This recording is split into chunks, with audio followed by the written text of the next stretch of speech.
At 11:58 on a wet Saturday night in 1957, a black sedan rolled slowly into Harlem with its headlights off. In the back seat sat three men who, just 8 hours earlier, had laughed while stealing Bumpy Johnson's Saturday numbers run.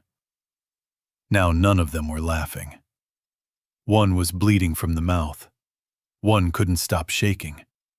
And the third kept looking over his shoulder like death itself had crossed the bridge with him. By midnight, every dollar they stole was back in Harlem.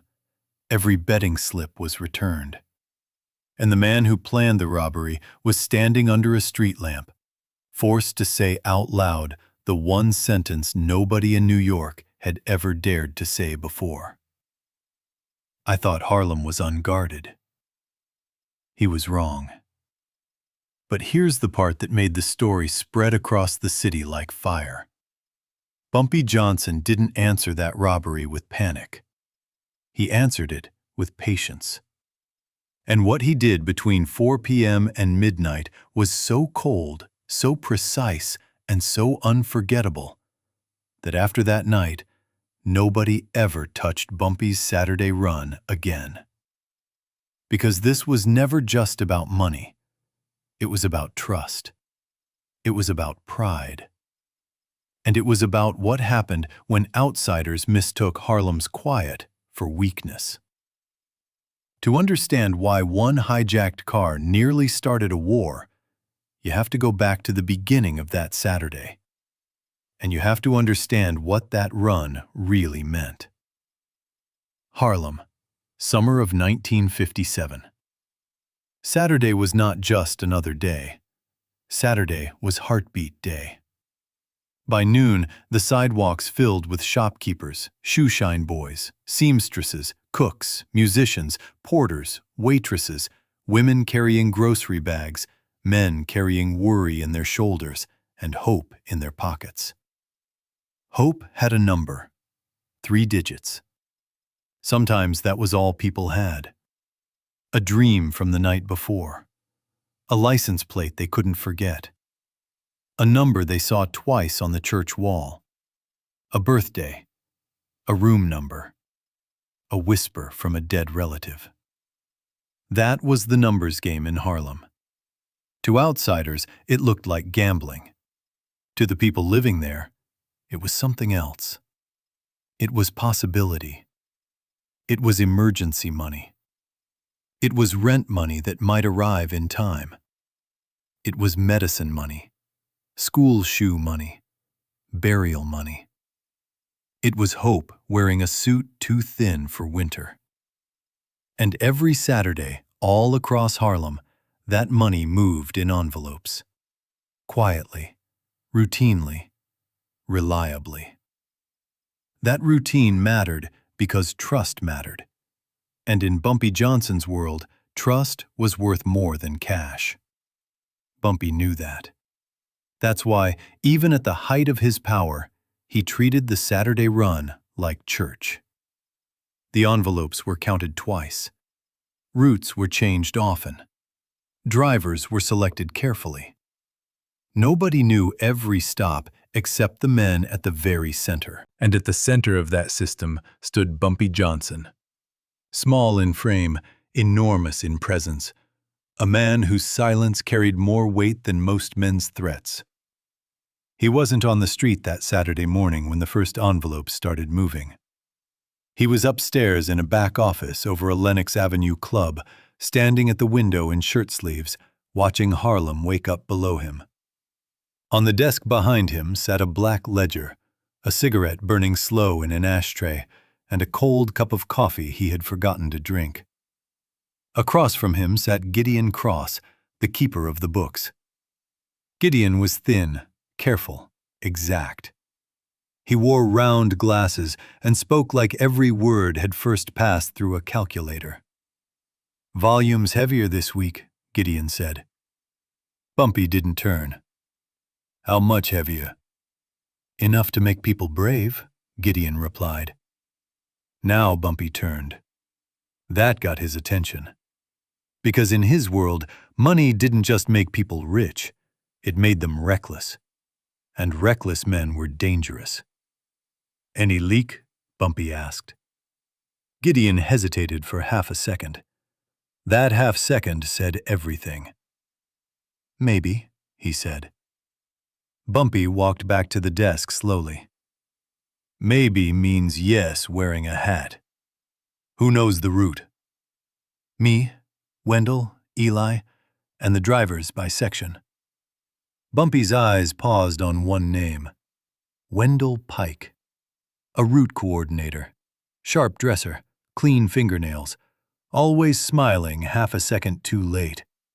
A man who looked loyal in daylight and expensive after dark. Bumpy tapped the desk once. "Keep him close," he said. That was all. No anger, no accusation, no speech. But Gideon knew what it meant. Bumpy had felt something. And when Bumpy felt something, trouble was already in motion. Downstairs, 17-year-old Eli Mason was loading canvas satchels into the back of a delivery sedan. Eli was quick, wiry, ambitious, and always trying too hard not to look young. He had a narrow face, alert eyes, and the kind of seriousness only poor kids carry when home depends on them. His mother was sick. Not dying, the doctors said, but not healing either. Medicine cost money. Time cost money. And Eli had been saving every dollar he could, hoping one good month might give his mother something better than waiting. He touched every envelope before loading it, not to count it, but to feel its weight. Responsibility has weight. That morning, it felt heavier than usual. Curtis Shaw noticed. Curtis was one of Bumpy's most trusted men. Broad-shouldered, patient, built like a church door, and just as hard to move. "You nervous?" Curtis asked. Eli shrugged. "Should I be?" Curtis looked down the block before answering. "Only if today stops feeling normal." Then he walked away. That was Curtis's style. He never said too much, but what he said stayed with you. And by 4:17 that afternoon, Eli would understand exactly what he meant. The last daylight of the day was fading when the car carrying Harlem's Saturday collection turned beneath the elevated tracks near the edge of the Bronx. That alone was unusual. The main route wasn't supposed to drift that far east. Eli knew it. The driver knew it. And Wendell Pike, sitting in the front passenger seat smoking like he owned the air, definitely knew it. Eli leaned forward. "This ain't the usual turn." Wendell didn't look back. "Street work on the avenue," he said. "We detour 2 blocks and rejoin." The driver, a square-faced man named Roscoe Lane, kept both hands tight on the wheel. Too tight. His knuckles were pale. That was the second thing Eli noticed. The third thing was worse. The street ahead was empty. Too empty. No kids. No women at windows. No delivery carts. No men playing stoop cards. Just a long strip of brick, rusted metal, and shadow. Then a truck rolled out from an alley and blocked the road. Roscoe hit the brakes hard. Before Eli could react, a second car stopped behind them. Boxed in. Perfectly. That was no street accident. That was choreography. 3 men stepped out of the truck. 2 from the rear car. All of them wearing dark coats despite the heat. All of them walking with the kind of confidence that comes from knowing the plan is working. The leader was a thick-necked man with a pale scar near his chin and eyes that never smiled, even when his mouth did. His name was Marco Varelli. Bronx crew. Not the biggest name in New York, but ambitious men are often more dangerous than powerful ones. Because powerful men know their limits. Ambitious men think limits are insults. Marco walked to the driver's side and tapped the glass with 2 fingers. Roscoe didn't move. Marco tapped again, harder. Then he smiled. "Open the door," he said, "or I open it with Roscoe's teeth." Eli's heart started slamming against his ribs. Wendell lifted both hands slowly and turned halfway around. "Easy," he said. "Nobody needs to be heroes." That was the moment Eli felt the floor drop out from under him. Because Wendell sounded calm. Too calm. Not surprised, not frightened. Prepared. Roscoe whispered, "God help us." Marco heard him and laughed. The doors opened. Everything moved fast after that. Roscoe was yanked out and slammed against the hood. Eli tried to grab for the satchel by his feet, but one of the men opened the back door and pressed a revolver so hard against his cheek it made his eyes water. "Hands where I can see them," the man said. Another robber climbed in and pulled out the first canvas bag. Then the second. Then the third. Not greedy. Efficient. Like they knew exactly what they were there for. Marco bent down until his face was level with Eli's. "You tell Bumpy something for me," he said softly. "Tell him the Bronx don't pay respect anymore. The Bronx collects it." Then he reached into the back seat, took one envelope, tore it open, and let bills fall across Eli's lap like confetti. Not because he needed to, because humiliation was part of the job. Then came the detail nobody understood until later. Marco didn't take everything. He left behind 2 small envelopes. One marked church fund, one marked widow claims. He looked at them, smirked, and shut the door. "Take the rest," he said. The truck swallowed the bags. Roscoe stayed on the hood, breathing hard. Eli stayed frozen. And Wendell Pike stepped out of the car like a man climbing off a bus he expected. Marco clapped Wendell once on the shoulder. Friendly. Familiar. That tiny gesture told the whole story. Inside man. Before leaving, Marco turned back and said one more thing. "Midnight," he said. "That's how long Harlem has before it learns who owns Saturday." Then he signaled his men. The vehicles pulled out. The street went empty again. And for 5 long seconds, nobody moved. Then Eli exploded out of the car. "Wendell!" he shouted. But Wendell was already gone, disappearing into the truck like a debt escaping daylight. Roscoe dropped to a knee. Blood ran from his lip. Eli stood in the road, shaking, staring at the 2 envelopes left behind in the back seat. Church fund. Widow claims. At first it looked like mercy. By midnight, Bumpy would prove it was something much colder. A message. When Eli reached Harlem and told the story, the room didn't erupt. It went quiet. That scared him more. He was in Bumpy's office again by 5:10 p.m., his shirt damp with sweat, his voice cracking in places he tried to hide. Roscoe sat nearby with ice against his jaw. Gideon stood by the ledger, face drained of color.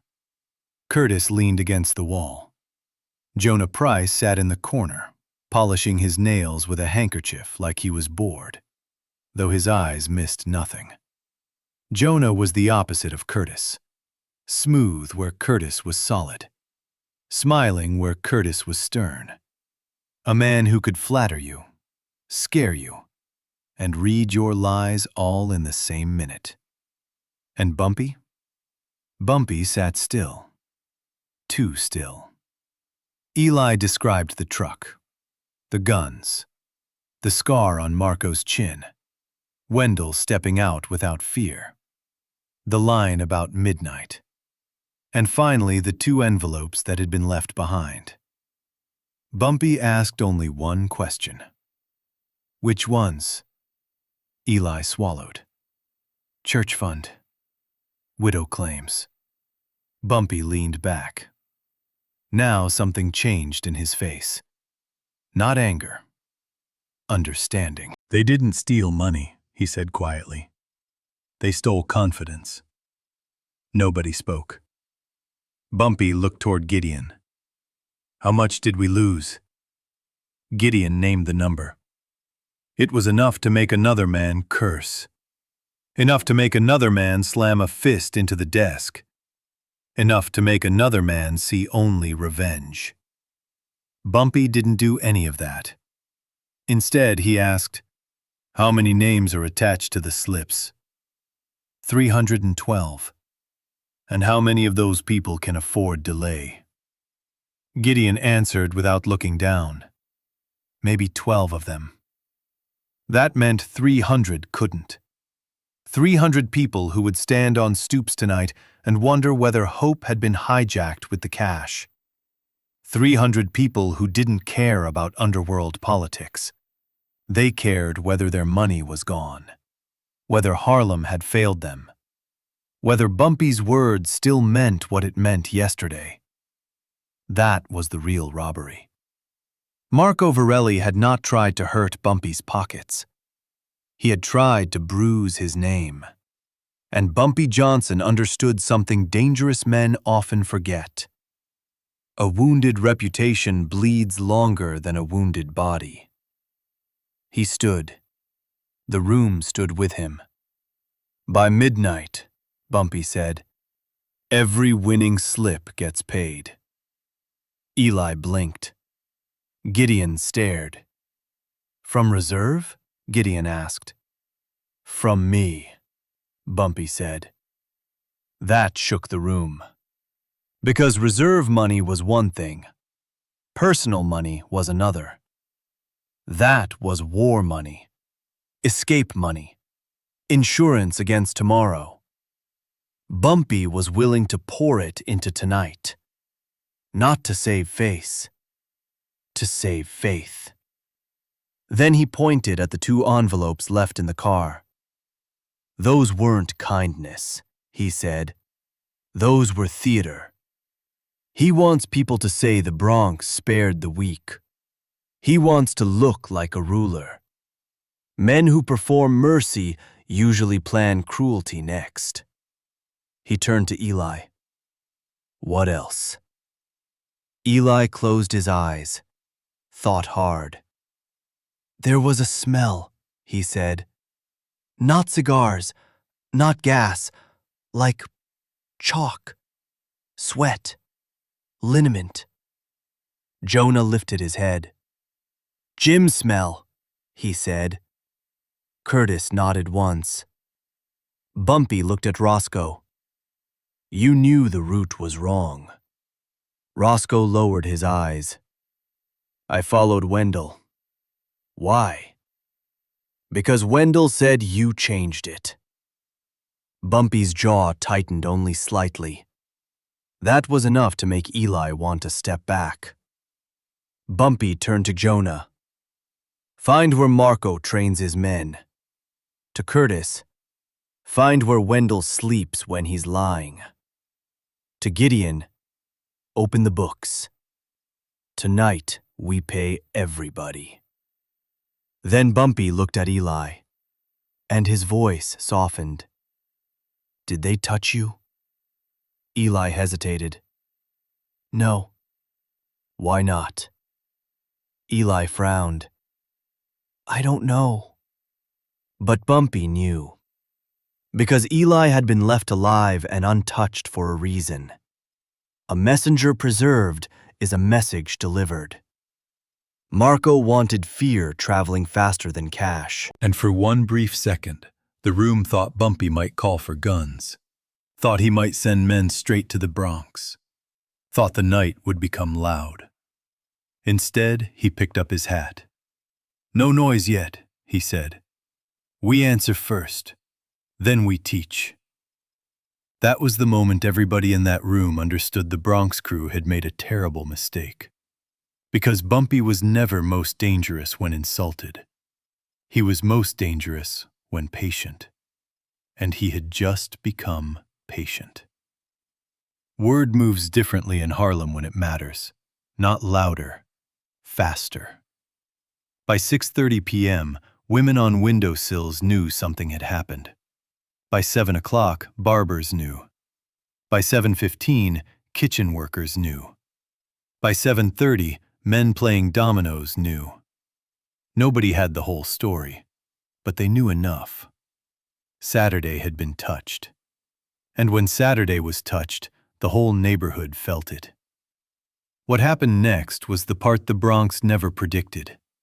No panic, no looting, no running, no whispers about Bumpy being weak. Instead, Harlem did what communities do when they trust the same man for long enough. It waited. Outside a funeral home on 132nd, Gideon Cross sat at a folding table with 2 ledgers, 3 lamps, and a steel cash box. People lined up quietly. Names were checked. Slips were matched. Winnings were paid.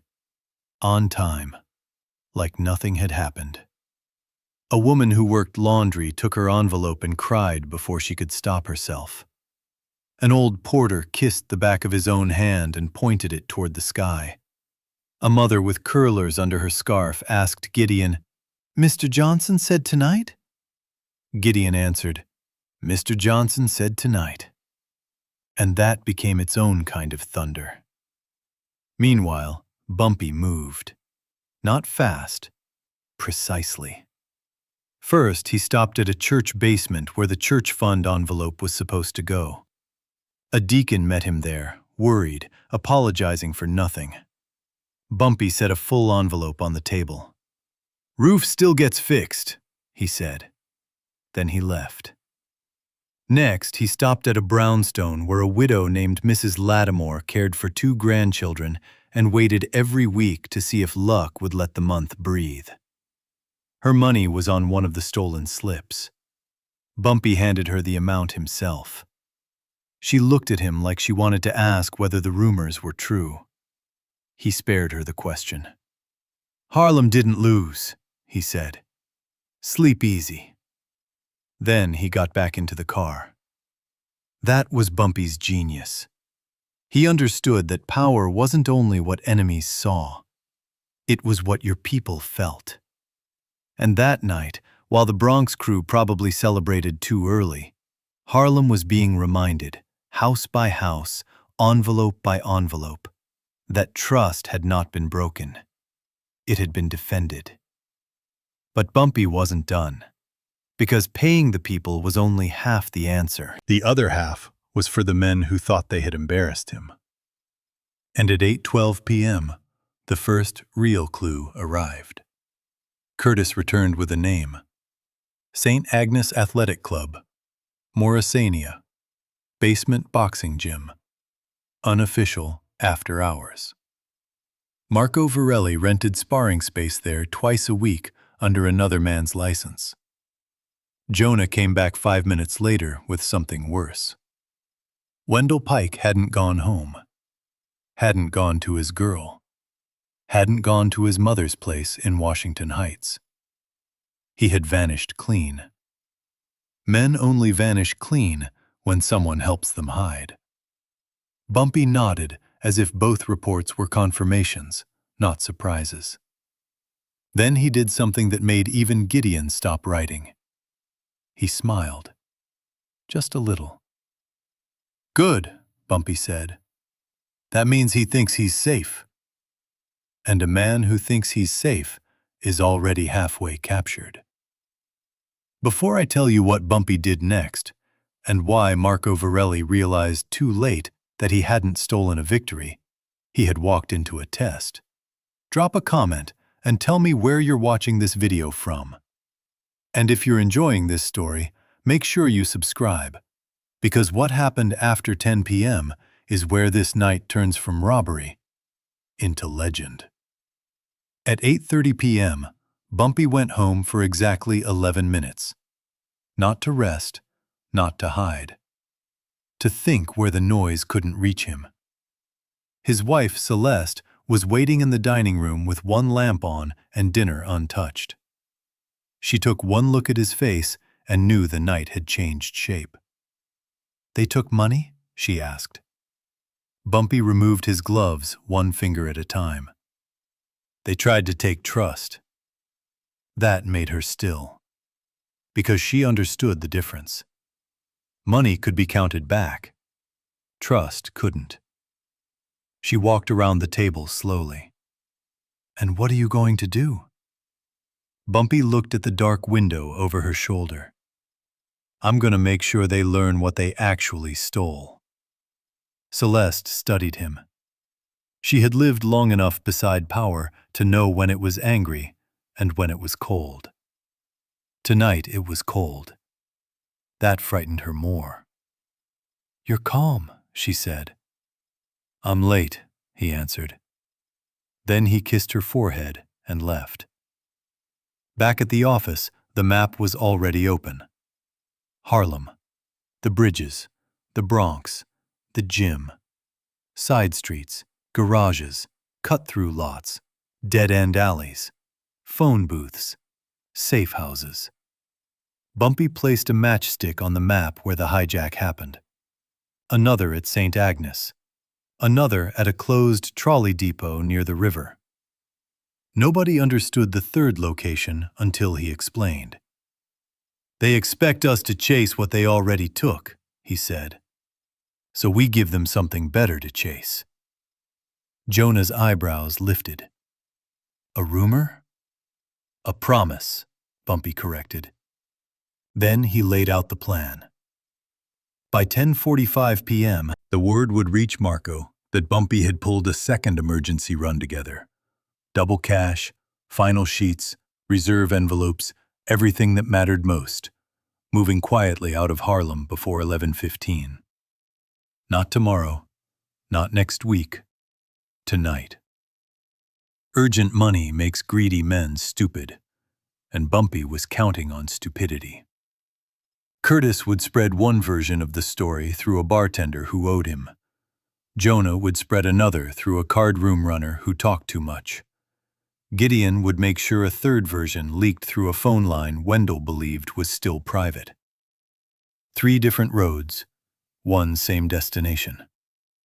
If Marco heard the same lie from 3 places, it would feel like truth. Eli finally spoke. "What if he doesn't bite?" Bumpy looked at him.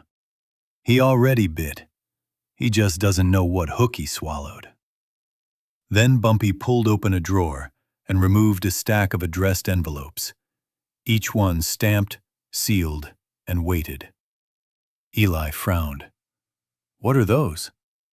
"Insurance," Bumpy said. But they weren't insurance. Not exactly. Inside each envelope was a copy slip, a tiny strip of paper, and one typed sentence. "You stole paper. I kept the people." No name, no signature. Just the truth Bumpy wanted Marco to meet when the trap closed. At 9:20 p.m., Harlem kept getting paid. By 9:40, people stopped looking worried and started looking proud. By 10 o'clock, the first whisper crossed the bridge. Bumpy's moving a second run. Bigger than the first. Before midnight. That whisper found exactly the ears Bumpy wanted.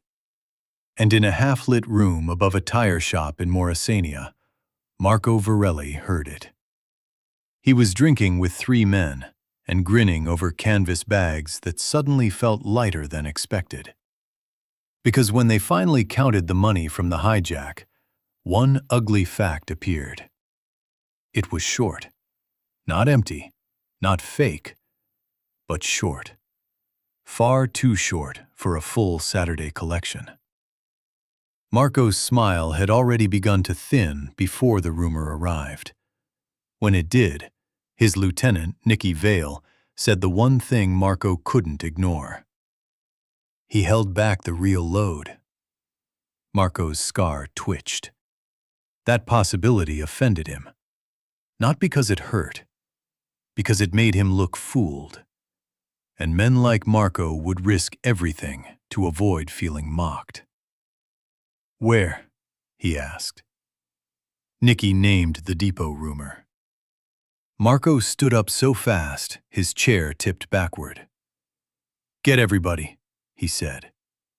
This time, his voice wasn't smug. It was hungry. And hunger is easiest to trap when pride cooks it. At 10:52 p.m., a dark panel truck rolled out of Harlem and headed north exactly where the rumor said it would. Anyone watching would have sworn it mattered. 2 men in front, 1 in back. Heavy suspension. No lights inside. Urgent pace. Real enough to tempt. Fake enough to sacrifice. Marco's crew picked it up 3 blocks later and shadowed it across the route Bumpy had designed for them. Toward the trolley depot. Toward isolation. Toward a place where street sound died quickly. At the same time, this was the brilliance. Bumpy himself did not follow the truck. He headed for St. Agnes. Because he knew the truth ambitious men never learn until too late. A decoy matters less than the man who believes it. If Marco chased the truck, then Wendell and the original books would be protected by fewer men. That meant the real prize was no longer on wheels. It was waiting in a basement that smelled like chalk and old blood. Bumpy arrived at St. Agnes at 11:09 p.m. With him were Curtis, Jonah, and Eli. Eli looked shocked to be included. Bumpy noticed. "You saw the beginning," he said. "You learned the ending." Inside, the gym was dark except for one office bulb over the back hall. Voices drifted from below.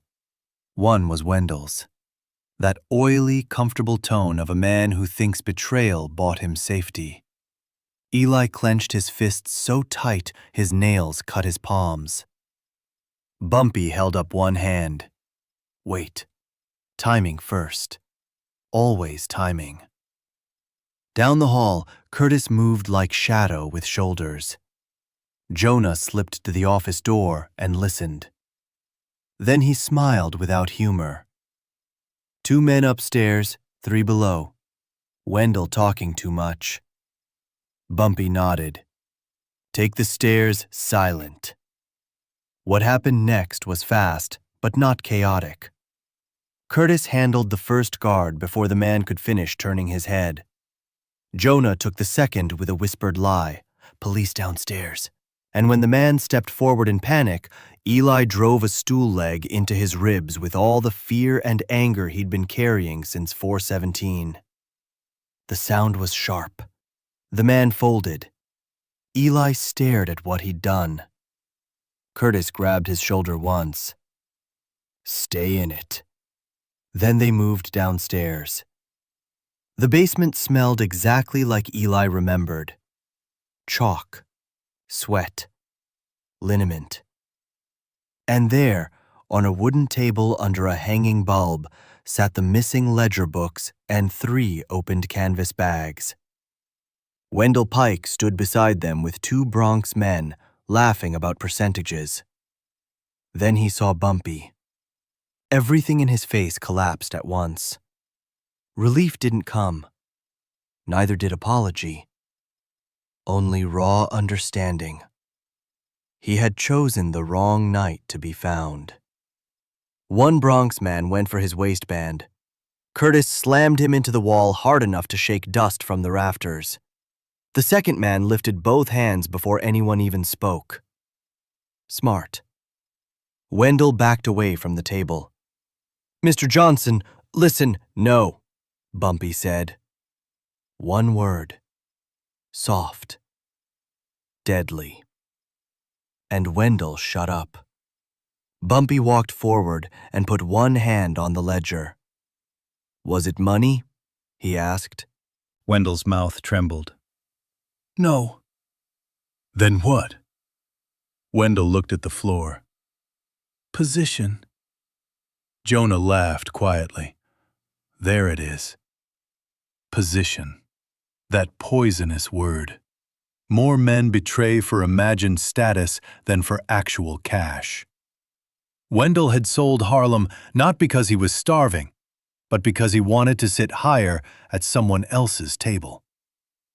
Bumpy stared at him for a long moment. Then he said, "You'll come with us." Wendell blinked. "That's it?" Bumpy's eyes didn't change. "No," he said. "That's the beginning." If you like this story, subscribe to my channel for more beautiful stories. Because what happened at the depot, while Bumpy was taking back the real books, was the moment Marco Varelli realized he had not robbed Bumpy Johnson. He had embarrassed himself in the worst possible way. At 11:18 p.m., Marco's men boxed in the decoy truck exactly the way they had boxed in Eli. That symmetry pleased Marco. For about 10 seconds. Then the rear doors opened. No cash boxes. No reserve envelopes. No panicked couriers. Just rows of hanging strings. And clipped to every string, under the yellow beam of a battery lantern, were paper slips fluttering in the dark like pale little flags. Dozens of them. Copies of the very bets Marco had stolen. And in the center of the empty truck, taped to a crate, was one envelope. Marco opened it. Inside was the typed note. "You stole paper. I kept the people." Below it, on a second card, "Look at your watch." Marco did. 11:19. He didn't understand. Then he heard it. From across the river, faint at first. Church bells. Not one church, several. Then car horns. Then voices. Not frightened voices, celebrating voices. Harlem was not mourning. Harlem was being paid. And in that instant, Marco understood the thing he could never admit out loud. The robbery had failed before sunset. He had taken bags. Bumpy had kept belief. Nicky Vale swore under his breath. "We should move." But Marco was already boiling. Not with fear, with humiliation. Bumpy had answered publicly without ever standing in front of him. Worse, he had used the robbery to look stronger than before. Marco crushed the note in his fist. "Back to the gym," he snapped. Too late. By the time he reached St. Agnes, the place was empty. No Wendell, no ledgers, no cash. Just one overhead light swinging gently in the basement and another note pinned through a boxing poster on the wall with a knife. This one was handwritten. Midnight, 125th Street. Come return what was never yours, or lose what was. Marco read it twice. Nicky read it once and went pale. Because men in their world understood layers. This wasn't an invitation. It was a verdict with an option attached. Marco still had part of the stolen money. He still had men. He still had a gun. But something inside the night had shifted. He no longer felt like the hunter. He felt observed, tracked, measured. And for the first time since 4/17, he wondered whether Bumpy Johnson had expected the hijack all along. That idea made his stomach tighten. Because if that was true, then every step since the robbery had been taken on Bumpy's floor, not his own. Harlem at 11:35 p.m. felt electric. Not loud, certain. The payout line had shortened. Most of the people were already home. The story was spreading faster now, but not as rumor, as evidence. People had their money in hand. That changed everything. At 125th Street, near an all-night restaurant, Bumpy stood under a street lamp with Curtis, Jonah, Gideon, Eli, and Wendell Pike. Wendell's hands weren't tied. They didn't need to be. Men sometimes stay put not because they can't run, but because they know running only changes where they fall. Eli watched Bumpy in profile and finally understood something older men had been trying to tell him without words. Strength wasn't the first swing. Strength was controlling the room before anyone moved. At 11:41, a sedan turned the corner. Then another. Marco had come. Not because he wanted to, because too many exits had already closed behind him. He stepped out first. Nicky next. Then two more men, all looking harder than they felt. Marco had brought one canvas bag and 2 ledger packets. Not everything. A test. A gamble. He wanted to see whether Bumpy was bluffing. Bumpy didn't step forward, didn't raise his voice, didn't grandstand. He simply looked at the bag and said, "That's light." Marco's jaw flexed. "You got your books." "You took my afternoon," Bumpy replied. "You returned the night, too." Streetlights shimmered on wet pavement. A few people watched from doorways. Not crowds. Not yet. But enough. Always enough. Marco glanced at Wendell and smiled meanly. "So that's the rat." Wendell flinched. Bumpy didn't look at him. "He sold himself," Bumpy said. "Harlem was never his to sell." Nicky's hand twitched near his coat. Curtis noticed. So did Jonah. So did Bumpy. "Don't," Bumpy said quietly. Nobody moved. Then Marco tried one final move. The move of men who are losing but don't want to look lost. "You want everything back," he said. "Fine. But if I hand it over, what do I get?" Bumpy answered instantly. "A tomorrow." That line hit harder than a threat. Because it was not dramatic. It was arithmetic. Return what you stole, and you live to count another day. Keep pretending, and the count ends here. Marco swallowed, though he tried not to show it. Then Bumpy did something even colder. He looked at Eli. "Tell him." Eli froze. "Me?" "Yes." Eli stepped forward slowly, still half a boy, half made into something older by the day's events. He looked at Marco, and his voice shook only on the first word. "You didn't rob Bumpy," he said. "You robbed people who scrub floors and stand all day and pray over nickels. You robbed women who hide dollar bills in coffee cans. You robbed old men who play one number every week because it's the only thing they still believe might surprise them." The street went quiet. Even Marco didn't interrupt. Eli took another breath. And he paid them anyway. Now Marco's eyes shifted to Bumpy. There it was, the full shame of it. This wasn't about muscle anymore. It was moral math. Bumpy had turned a robbery into a public proof of character. And Marco knew that if word spread exactly right, he would forever be remembered not as the man who stole from Bumpy Johnson, but as the fool who stole from Harlem and still lost. That reputation could kill slower than bullets, but more completely. Bumpy stepped closer for the first time. "Open the trunk," he said. Marco hesitated. Curtis took one step. Marco opened it.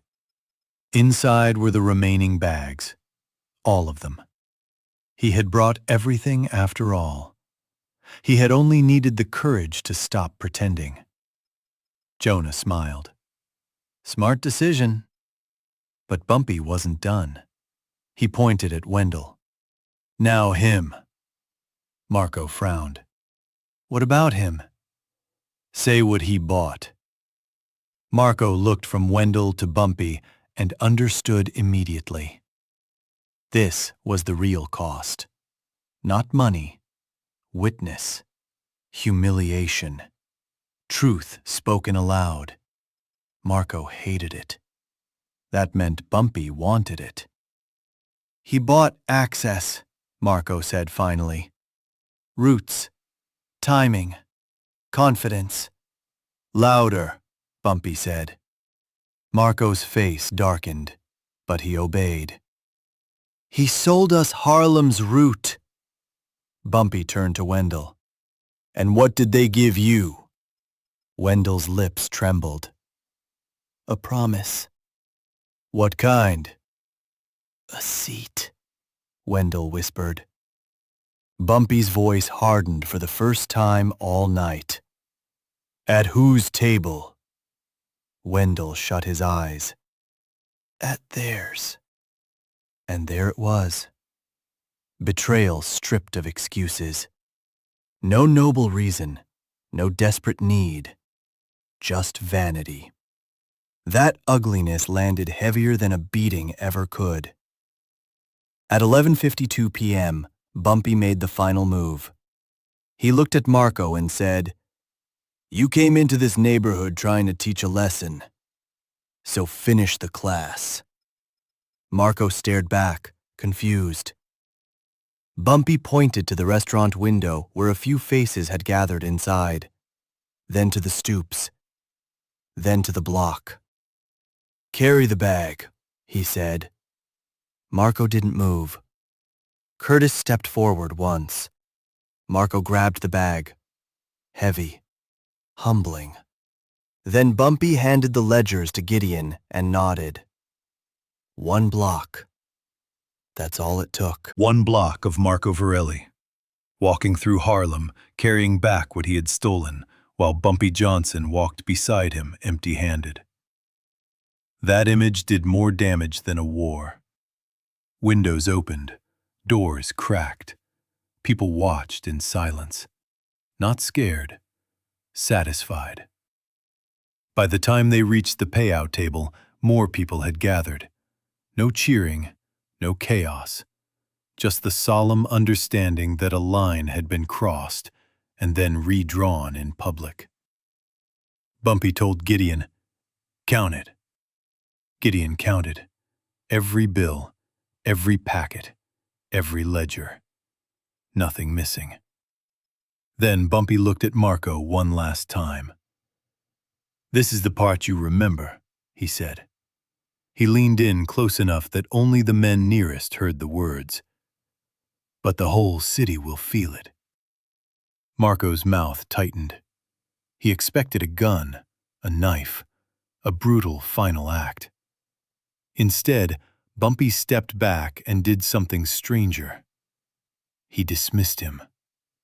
"Go back to the Bronx," he said. "Tell them what Harlem costs." That stunned everyone. Even Jonah raised an eyebrow. Because letting a man walk can sometimes frighten him more than dropping him. A dead man becomes a story. A living man carries one. Marco stood frozen for a second, unable to decide whether this mercy was real or humiliating. It was both, which made it perfect. As he turned to leave, Bumpy stopped Wendell with one hand on his shoulder.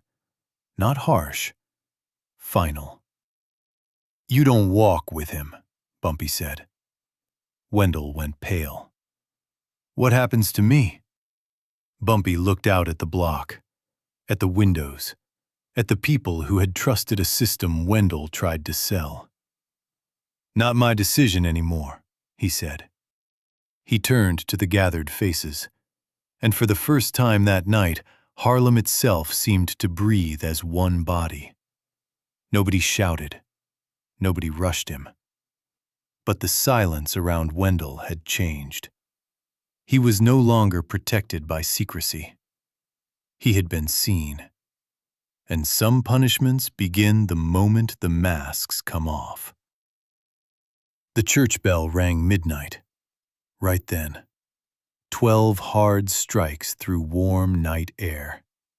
And with every bell, the meaning settled deeper. The Saturday run had been hijacked. Harlem had answered before midnight. Not with panic, not with collapse, not with begging.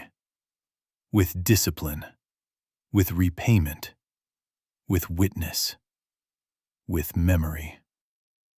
Marco Varelli left carrying something heavier than the bag he brought back. The knowledge that he had tried to break Bumpy Johnson's name and instead helped carve it deeper into the city. Eli stood beside the table as the last of the recovered money was stacked and checked. Bumpy handed him one thin envelope. "For your mother," he said. Eli blinked. "I didn't win." "This ain't winnings," Bumpy replied. "This is for standing." Eli took it with both hands. Sometimes a boy becomes a man in a war. Sometimes he becomes one in a line of quiet people waiting to see whether trust still exists. That night, Eli became one in both. By Sunday morning, the official version was small. There had been confusion, a delay, an accounting issue. Everything was resolved. That's what the careful people said. But cities don't live on official versions. They live on stories. And the story that traveled was better. A Bronx crew had snatched Bumpy's Saturday run. By midnight, they were carrying it back themselves. The people got paid before the thieves got home. The traitor was exposed without a shot in the street. And Bumpy Johnson proved, once again, that the most dangerous answer is not the loudest one. It's the answer that restores order while your enemies are still celebrating. Some men rule by fear, some by money. Bumpy ruled by something much harder to steal. Reliability. That's why Harlem didn't break that night. That's why windows opened instead of closing. That's why the bells sounded like victory, not warning. And that's why, after that Saturday in 1957, nobody in the Bronx, or anywhere else foolish enough to listen, ever again mistook Bumpy Johnson's quiet for weakness. Because they learned the truth too late. You can hijack a car. You can steal a bag. You can even buy one weak man. But if the whole neighborhood trusts the man you're trying to embarrass, then by the time you think you've won, you're already on your way back, empty-handed.